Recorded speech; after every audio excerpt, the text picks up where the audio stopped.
Hi friends, welcome back to my channel. Friends ನೋಡಿ, ಇದೇ ರೀತಿ ನಿಮ್ಮ ಗಿಡದಲ್ಲೂ ಗುಲಾಬಿ ಹೂವು ಚೆನ್ನಾಗಿ ಬರಬೇಕು ಅಂದರೆ, ವರ್ಷ ಪೂರ್ತಿ ಹೂವು ಬರಬೇಕು ಅಂದರೆ ನಾನು ಹೇಳಿರೋ ಕೆಲವು ಟಿಪ್ಸ್ಗಳನ್ನು ಫಾಲೋ ಮಾಡಿ. ನಾನಿವತ್ತು ಗುಲಾಬಿ ಗಿಡದ ಬಗ್ಗೆ ಹೇಗೆ ಅದನ್ನು ಕೇರ್ ಮಾಡೋದು ಅಂತ ಹೇಳ್ತೀನಿ.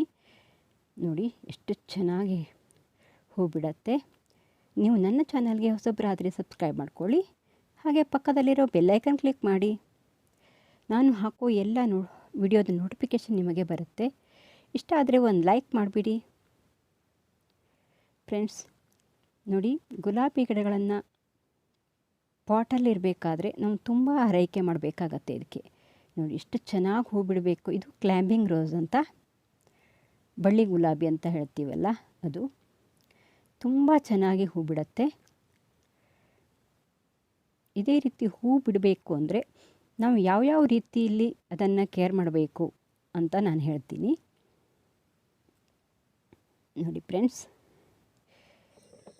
ಬನ್ನಿ, ನಾನಿವತ್ತು ಈ ಗಿಡನ ತಗೊಂಡಿದ್ದೀನಿ, ಪಾಟಲ್ಲಿರೋ ಗಿಡ. ನೋಡಿ, ಇದೆಲ್ಲ ಹೊಸ ಗಿಡಗಳು. ನಾನು ಮಳೆಗಾಲ ಶುರುವಾಗೋಕ್ಕೂ ಮುಂಚೆ ಇದನ್ನೆಲ್ಲ ಪಾಟಿಗೆ ಹಾಕ್ಕೊಂಡಿದ್ದೀನಿ. ಈಗ ಈ ರೀತಿ ಇದೆ. ಈಗ ಸ್ವಲ್ಪ ಹೂವು ಕಡಿಮೆ ಆಗಿದೆ ಅಷ್ಟೇ ಇದರಲ್ಲೆಲ್ಲ.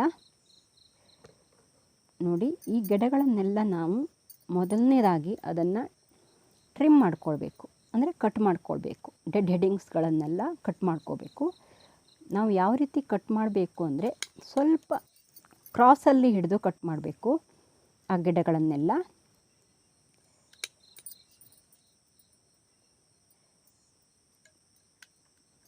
ಎಲ್ಲ ಸ್ವಲ್ಪ ಹೂವು ಇಲ್ಲದೇ ಇರೋ ಕಟಿಂಗ್ಗಳನ್ನೆಲ್ಲ, ಉದ್ದುದ್ದವಾಗಿ ಬೆಳೆದಿರೋ ಕಟಿಂಗ್ಗಳನ್ನೆಲ್ಲ ನಾವು ಇದರಲ್ಲಿ ಕಟ್ ಮಾಡ್ಕೋಬೇಕು.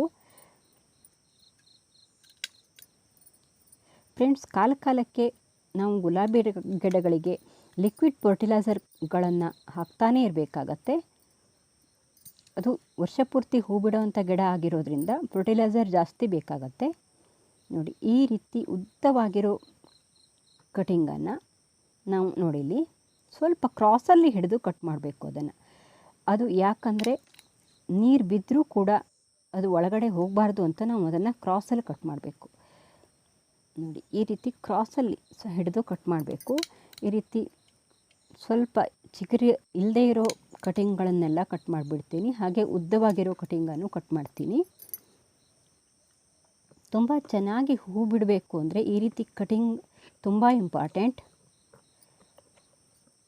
ನೋಡಿ, ಕಟಿಂಗ್ ಮಾಡಿರೋ ಗಿಡಗಳಿಗೆ ಕಟಿಂಗಿಗೆಲ್ಲ ನೋಡಿ ನಾನಿಲ್ಲಿ ಅರಿಶಿನ ಹಚ್ಚುತ್ತೀನಿ. ಇದು ಆ್ಯಂಟಿ ಫಂಗಲ್ ಆಗಿ ಕೆಲಸ ಮಾಡುತ್ತೆ. ಹಾಗಾಗಿ ಯಾವುದೇ ರೀತಿ ಫಂಗಸ್ ಆಗಬಾರ್ದು ಅಂತ ಇಲ್ಲಿ ನಾವು ಅಲೋವೆರಾ ಜೆಲ್ ಕೂಡ ಯೂಸ್ ಮಾಡ್ಬೋದು, ಅರಿಶಿನ ಕೂಡ ಯೂಸ್ ಮಾಡ್ಬೋದು.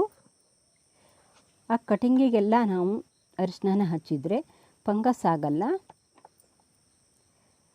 ನೋಡಿ, ಅಲೋವೆರಾ ಜೆಲ್ಲನ್ನು ಕೂಡ ಈ ರೀತಿ ಡಿಪ್ ಮಾಡಿದರೆ ಯಾವುದೇ ರೀತಿ ಫಂಗಸ್ ಆಗಲ್ಲ. ಇಲ್ಲ ಅಂದರೆ ಅಲ್ಲಿ ಫಂಗಸ್ ಆಗಿ ಒಣಗ್ತಾ ಬರುತ್ತೆ ಆ ಕಟಿಂಗೆಲ್ಲ. ನಾವು ಕಟಿಂಗ್ ಮಾಡಿರೋ ಜಾಗದಲ್ಲಿ ನೋಡಿ, ಈ ಪಾಟಲ್ಲಿರೋ ಮಣ್ಣನ್ನೆಲ್ಲ ಸ್ವಲ್ಪ ತೆಕ್ಕೊಳ್ತೀನಿ. ಸ್ವಲ್ಪ ಲೂಸ್ ಮಾಡಿಕೊಂಡು ಮೇಲ್ಗಡೆ ಇರೋ ಮಣ್ಣನ್ನು ಸ್ವಲ್ಪ ತೆಕ್ಕೊಳ್ಬೇಕು. ಅದರಲ್ಲಿ ಆಲ್ರೆಡಿ ಪೋಷಕಾಂಶ ಎಲ್ಲ ಗಿಡ ಹೀರ್ಕೊಂಡಿರುತ್ತೆ. ಹಾಗಾಗಿ ಈ ಮಣ್ಣನ್ನು ನಾವು ಸ್ವಲ್ಪ ತೆಗೆದು ಬೇರೆ ಪಾಟಿಂಗ್ ಮಿಕ್ಸನ್ನು ಹಾಕಬೇಕಾಗತ್ತೆ. ಈಗ ಮಣ್ಣನ್ನು ಲೂಸ್ ಮಾಡಿ ನಾವು ತುಂಬ ದೊಡ್ಡದಾಗಿ ಬೆಳೆದಿರೋ ಗಿಡಗಳನ್ನು ರೀಪಾಟಿಂಗ್ ಮಾಡ್ಕೊಳ್ಬೇಕು.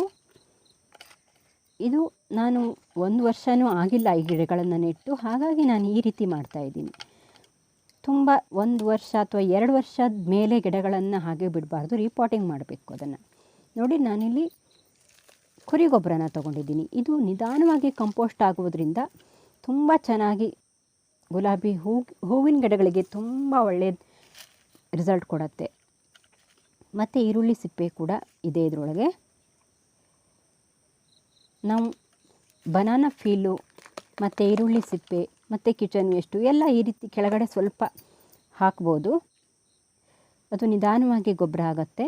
ಹಾಗೆ ಗಿಡಗಳು ನಿಧಾನವಾಗಿ ಅಬ್ಸರ್ವ್ ಮಾಡ್ಕೊಳ್ಳುತ್ತೆ. ಈ ರೀತಿ ಪಾಟಿಂಗ್ ಮಿಕ್ಸನ್ನು ಮೇಲ್ಗಡೆಯಿಂದ ಹಾಕ್ತೀನಿ ನಾನು ಇದಕ್ಕೆ. ಹಾಗೆ ತೆಂಗಿನ ನಾರನ್ನು ಮೇಲ್ಗಡೆಯಿಂದ ಮುಚ್ಚಿಬಿಡ್ತೀನಿ.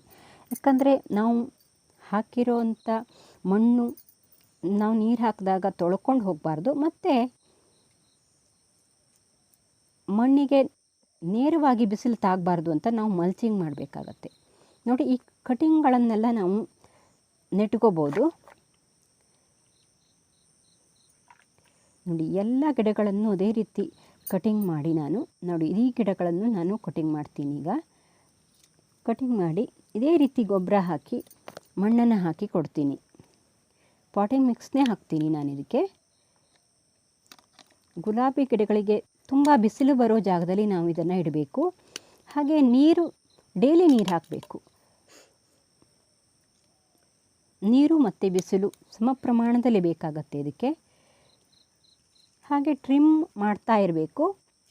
ಹೂವಾಗಿರೋ ಮುಗಿದಿರೋ ಅಂಥ ಹೂವನ್ನೆಲ್ಲ ಕಟ್ ಮಾಡ್ತಾನೇ ಇರಬೇಕು. ಹಾಗಾದರೆ ತುಂಬ ಚೆನ್ನಾಗಿ ಹೂ ಬಿಡತ್ತೆ. ಅವು ಎಲೆಗಳು ಪಾಟಲ್ಲಿ ಉದುರಿದ್ರೆ ಅದನ್ನು ತೆಗೆದುಕೊಬೇಡಿ, ಫಂಗಸ್ ಆಗಿಬಿಡತ್ತೆ. ನಾವು ಆಗಾಗ ನೀಮ್ ಪೆಸ್ಟಿಸೈಡನ್ನು ಇದಕ್ಕೆ ಸ್ಪ್ರೇ ಮಾಡ್ತಾ ಇರ್ಬೋದು. ಇಲ್ಲ, ನನ್ನ ವಿಡಿಯೋದಲ್ಲಿ ತುಂಬ ಪೆಸ್ಟಿಸೈಡನ್ನು ಹೇಳಿದ್ದೀನಿ. ಅದನ್ನೆಲ್ಲವನ್ನು ನೀವು ಅಲೋವೆರಾ ಜೆಲ್ ಪೆಸ್ಟಿಸೈಡು ಎಲ್ಲ ಇದಕ್ಕೆ ನಾವು ಸ್ಪ್ರೇ ಮಾಡ್ಬೋದು. ಹಾಗೆ ಫರ್ಟಿಲೈಸರ್ನ ಕೂಡ, ಯಾವುದೇ ಫರ್ಟಿಲೈಸರ್ನ ಕೂಡ 8 ದಿವಸಕ್ಕೊಮ್ಮೆ ಹಾಕ್ಬೋದು. ನೋಡಿ, ಚೆನ್ನಾಗಿ ಚಿಗುರ್ತಾ ಇದೆ. ಇಲ್ಲೆಲ್ಲ ತುಂಬ ಚೆನ್ನಾಗಿ ಹೂ ಬಿಡುತ್ತೆ. ಈ ರೀತಿ ನಮ್ಮ ಗಿಡಗಳನ್ನು ಕೇರ್ ಮಾಡಿದರೆ ತುಂಬ ಚೆನ್ನಾಗಿ ಹೂ ಬಿಡುತ್ತೆ. ನೋಡಿ, ಇದು ನಾವು ಟೀ ಮಾಡಿ ಸೋಸಿರೋ ಅಂಥ ಪುಡಿ. ಅದಕ್ಕೆ ನಾನು ಮತ್ತೆ ನೀರನ್ನು ಹಾಕಿ ಆ ಹಾಲಿನ ಅಂಶನೆಲ್ಲ ತೆಗೆದುಬಿಟ್ಟಿದ್ದೀನಿ. ಈಗ ನೋಡಿ, ಈ ರೀತಿ ಇದೆ. ಇದನ್ನು ನಾವು ಗುಲಾಬಿ ಗಿಡಗಳಿಗೆ ಹಾಕಿದರೆ ತುಂಬ ಚೆನ್ನಾಗಿ ಹೂ ಬಿಡುತ್ತೆ. ನಾವು ಇದನ್ನು ತಿಂಗಳಿಗೊಂದು ಸತಿನಾರು ಗಿಡಗಳಿಗೆ ಹಾಕ್ಬೋದು. ಇದನ್ನು ನೇರವಾಗಿ ಹಾಕಿದರೂ ಕೂಡ ಪರವಾಗಿಲ್ಲ, ಚೆನ್ನಾಗಿ ಕೆಲಸ ಮಾಡುತ್ತೆ ಇದು ಮಣ್ಣಿನಲ್ಲಿ. ಈ ರೀತಿ ಹಾಕ್ತಾ ಬಂದರೆ ನಮ್ಮ ಗಿಡಗಳು ತುಂಬ ಚೆನ್ನಾಗಿ ಚಿಗುರಿ ಹೂಗಳು ಯಾವಾಗಲೂ ಹೂ ಬಿಡುತ್ತೆ. ಇದನ್ನು ಕೂಡ ನಾವು ತಿಂಗಳಿಗೆ ಒಂದು ಸಾರಿನಾದರೂ ಹಾಕಲೇಬೇಕು. ಮತ್ತು 8 ದಿವಸಕ್ಕೊಂದು ಸಾರಿ ನೀವು ಯಾವುದಾದ್ರೂ ಫರ್ಟಿಲೈಸರ್ಗಳನ್ನು ಕೊಡ್ತಾಯಿರಿ. ಅಕ್ಕಿ ತೊಳೆದ ನೀರು, ಬೆಳೆ ತೊಳೆದ ನೀರು, ಮತ್ತು ಬನಾನಾ ಪೀಲ್ ಫರ್ಟಿಲೈಸರು ಎಲ್ಲವನ್ನು ನಾವು ಇದಕ್ಕೆ ಹಾಕ್ಬೋದು. ಕೌಡಂಗ್ ಫರ್ಟಿಲೈಸರ್ ಎಲ್ಲವನ್ನು ಹಾಕಿ ನೋಡಿ, ಇಲ್ಲಿ ಎಷ್ಟು ಚೆನ್ನಾಗಿ ಚಿಗುರ್ತಾ ಇದೆ. ಈ ಚಿಗುರೆಲ್ಲ ದೊಡ್ಡದಾಗಿ ತುಂಬ ದೊಡ್ಡ ದೊಡ್ಡ ಹೂ ಬಿಡುತ್ತೆ ನಾವು ಈ ರೀತಿ ಮಾಡಿದಾಗ. ನೋಡಿ, ನಾವು ಹೂವನ್ನೆಲ್ಲ ಕಟ್ ಮಾಡ್ಕೊಂಡಿರಬೇಕು ಮೊದಲೇ. ನೋಡಿ, ಇಲ್ಲೆಲ್ಲ ಕಟ್ ಮಾಡಿ ತೆಗೆದು ಆಮೇಲೆ ಫರ್ಟಿಲೈಸರ್ಗಳನ್ನು ಕೊಡ್ತಾ ಬಂದರೆ ನಮ್ಮ ಗಿಡದಲ್ಲಿ ಯಾವಾಗಲೂ ಹೂ ಬಿಡುತ್ತೆ. ಫ್ರೆಂಡ್ಸ್, ನಿಮ್ಮ ಗುಲಾಬಿ ಗಿಡಗಳನ್ನು ಇದೇ ರೀತಿ ಆರೈಕೆ ಮಾಡಿ ನಿಮ್ಮ ಗಿಡದಲ್ಲೂ ತುಂಬ ಚೆನ್ನಾಗಿ ಹೂ ಬಿಡುತ್ತೆ.